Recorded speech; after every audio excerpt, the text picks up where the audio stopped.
नमस्कार, स्वागत है आपका सी न्यूज भारत में और मैं हूं आपके साथ ज्योति श्रीवास्तव। उत्तर प्रदेश का गठन 24 जनवरी 1950 में हुआ था। ये राज्य भारतीय संसद में लोकसभा में 80 सीटें और राज्यसभा में 31 सीटों का योगदान देता है। राज्य की राजधानी लखनऊ है। 24 जनवरी 1950 से पहले उत्तर प्रदेश संयुक्त प्रांत का हिस्सा था और अब ये भारत का सबसे बड़ी आबादी वाला राज्य है। इस प्रदेश में एक से बढ़कर एक मुख्यमंत्री रहे, जिन्होंने प्रदेश को विकसित और उसकी एक अलग पहचान बनाने में अपना योगदान दिया। कांग्रेस, सपा, बसपा और बीजेपी जैसे कई दलों के मुख्यमंत्रियों के प्रदेश की सत्ता संभाली और जनता पर राज किया। इन्हीं में से एक थे कांग्रेस पार्टी के गोविंद वल्लभ पंत। 26 जनवरी 1950 को संयुक्त प्रांत के प्रमुख गोविंद वल्लभ पंत उत्तर प्रदेश राज्य के पहले मुख्यमंत्री बने। साथ ही 2 बार देश के गृह मंत्री के रूप में देश की सेवा की। इनका राजनीतिक सफर काफी दिलचस्प रहा। यही कारण है कि आज भी लोग इन्हें बेहद ही सम्मान के साथ याद करते हैं। तो चलिए आपको अपने इस खास शो किस्सा उत्तर प्रदेश के मुख्यमंत्रियों का में उत्तर प्रदेश के पहले मुख्यमंत्री गोविंद वल्लभ पंत के राजनीतिक सफर से रूबरू करवाते हैं। स्वतंत्रता सेनानी, उत्तर प्रदेश के पहले मुख्यमंत्री एवं देश के दूसरे गृह मंत्री रह चुके गोविंद वल्लभ पंत जी का जन्म 10 सितंबर 1857 को अल्मोड़ा के खूंट नामक गांव में हुआ था, जो आज उत्तराखंड में आता है। पहाड़ों के बीच जन्मे जीबी पंत जी का व्यक्तित्व भी पहाड़ों की निकलती किसी नदी की तरह ही था, जो खुशहाली और समृद्धि फैलाती हुई जाती है। गोविंद वल्लभ जी ने इलाहाबाद यूनिवर्सिटी से लॉ की पढ़ाई की। उन दिनों वो मदन मोहन मालवीय और गोपाल कृष्ण गोखले से बहुत प्रभावित थे, इसलिए उनका रुझान पढ़ाई के साथ साथ सामाजिक और राजनीतिक कार्यों में भी होने लगा। पढ़ाई पूरी करने के बाद पंत जी वापस उत्तराखंड लौट आए। वहां कुमाऊं क्षेत्र में उन्होंने एक चलन देखा कि जब भी ब्रिटिश अधिकारी पहाड़ों पर आते थे तो गांव वालों को जबरन उनका सामान उठाना पड़ता था और बाकी काम भी करने पड़ते थे और उन्हें इसके लिए किसी तरह के कोई पैसे भी नहीं मिलते थे। गांव वालों के खिलाफ हो रहे शोषण पर वो आवाज उठाना चाहते थे और इसके लिए उन्होंने गांव वालों के साथ मिलकर एक आंदोलन शुरू किया, जिसके आगे ब्रिटिश सरकार को भी झुकना पड़ा और अपना ये बनाया हुआ चलन वापस लेना पड़ा। 1921 में गोविंद वल्लभ पंत जी आधिकारिक तौर पर राजनीति में उतरे और यूनाइटेड प्रोविजन से स्वराज पार्टी के उम्मीदवार के रूप में नैनीताल जिला बोर्ड के प्रेसिडेंट चुने गए।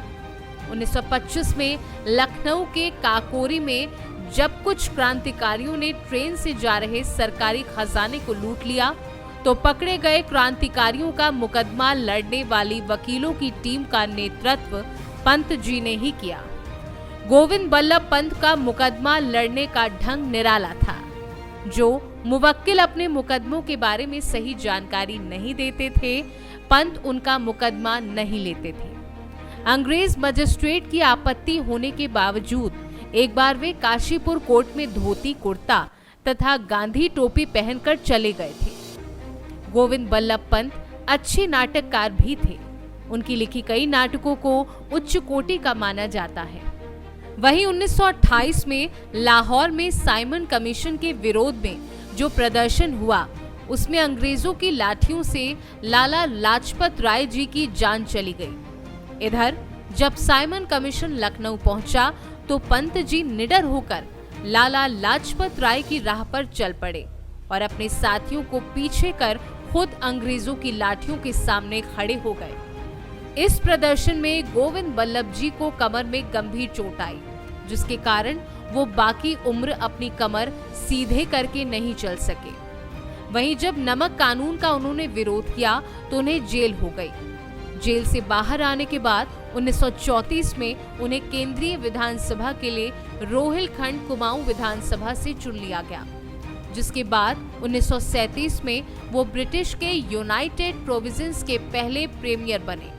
ये पद संभालने के बाद उन्होंने अंग्रेजों द्वारा रखे गए नाम यूनाइटेड प्रोविंसेस ऑफ आगरा और अवध को बदलकर उत्तर प्रदेश कर दिया और यूपी को उसका नाम दिया। आपको बता दें कि भारतीय संविधान में हिंदी को राजभाषा का दर्जा दिलाने और जमींदारी प्रथा को खत्म कराने में पंत जी का महत्वपूर्ण योगदान था, क्योंकि पंत जी जमींदारी प्रथा के सख्त खिलाफ थे। वहीं पंत जी के गृह मंत्री रहते ही भारत रत्न सम्मान देने की शुरुआत की गई। बाद में यही सम्मान उन्हें स्वतंत्रता संग्राम में योगदान देने के उपलक्ष्य में राष्ट्रपति राजेंद्र प्रसाद द्वारा दिया गया। देश को आजादी मिलने के बाद 1954 तक पंत जी आजाद भारत के उत्तर प्रदेश के मुख्यमंत्री रहे। इस दौरान उन्होंने हिंदू कोड बिल का पुरजोर समर्थन किया। हिंदू कोड बिल देश में महिलाओं की उन्नति के लिए बना था। वहीं 1955 में उन्हें देश के गृह मंत्री का पद दिया गया और 1957 में उन्हें देश के सर्वोच्च सम्मान भारत रत्न से नवाजा गया। गोविंद बल्लभ जी ने एक बार कहा था, I believe in every citizen in a free state should be treated in such a manner that not only his material wants but also his spiritual sense of self-respect may be fully satisfied. अपने जीवन में उन्होंने जो कुछ भी किया उसमें ये साफ दिखाई देता है। गोविंद बल्लभ पंत जी का जीवन सार्वजनिक जीवन में एक मिसाल के तौर पर देखा जाता है। पंत जी ने अपने जीवन में कई गतिविधियों की अगुवाई की। वहीं 7 मार्च साल 1961 में उनका निधन हो गया, लेकिन आज भी लोग उन्हें उनके कामों से याद करते हैं और देश के प्रति उनके समर्पण का सम्मान करते हैं। खैर, आपको हमारे इस खास शो किस्सा उत्तर प्रदेश के मुख्यमंत्रियों का पहला एपिसोड कैसा लगा, हमें कमेंट करके जरूर बताइएगा। कल हम फिर हाजिर होंगे यूपी के एक और मुख्यमंत्री की कहानी के साथ। तब तक मुझे दीजिए इजाजत। नमस्कार।